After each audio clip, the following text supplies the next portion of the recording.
This is the Balancing Act by Security Compass, your guide to going fast while staying safe in today's digital world. Hi, my name is Ehsan Foroughi and I'm the head of products for Security Compass.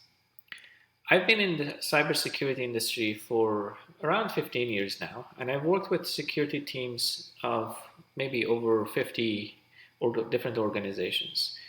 I'm often asked to help diagnose application security programs in order to help improve them. More often than not, it comes down to the culture and how it affected the execution of the program.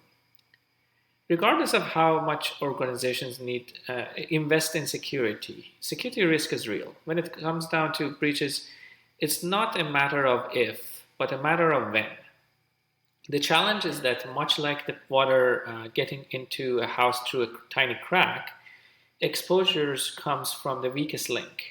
And in today's connected world, the surface that needs protecting is ever increasing.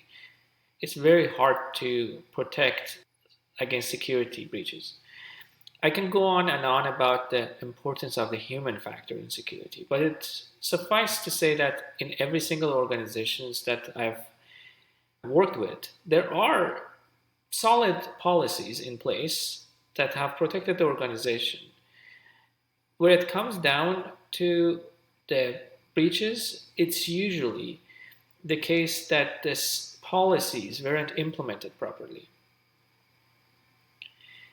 And in many cases, it's the pressures of needing to get software out of the door faster that goes against putting the time and effort into implementing the policies properly. One critical factor is to ensure that security is not the job of security team only. Much like quality, everybody in the organization needs to have some sense of ownership for security of what they do and what they produce. This stems from the culture mostly. Even if you have the best tools and systems and policies written and processes set up, all of that can fail when employees are not aligned with each other and with the organization's mandate through a culture that is championed by the management. Let's take a look at how to create an effective security culture. All effective initiatives inside an organization, security culture needs to start at the top. I believe the executives need to define the end goal. What is a security culture and how does it need to look like? They also need to empower the organization. They need to give enough time and budget to people to be able to do what they're being asked to do. They need to lead by example, and they need to also communicate the why. Why do they care for security? How does it affect the organization? Then, when it comes down to the employees and the frontline leadership, education is a very critical factor.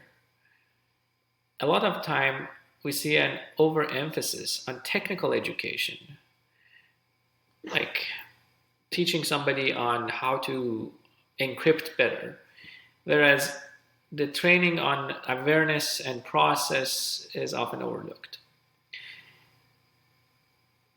They need to implement proper tools and provide the training on those tools and process to the employees. And keep in mind, also tools need investment in implementation.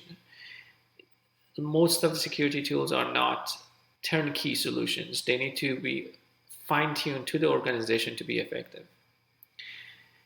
Measuring security programs' effectiveness is important too. It's important to get feedback. Usually, we recommend to use surveys to see what's working and what's not. And this also needs to be done regularly. That doing it once is fine, but maintaining a good program is even more important. At the end of the day, the speed at which businesses need to operate today usually requires them to automate the processes and increase the efficiency. The challenge is that speed needs to be balanced with security. All employees need to become accountable for the applications they create, the information they access, and the data they share. Only then there is an effective security culture. Can't get enough of the balancing act? Make sure to check out our website at www.securitycompass.com and be sure to subscribe to our channel wherever you listen to podcasts for more episodes.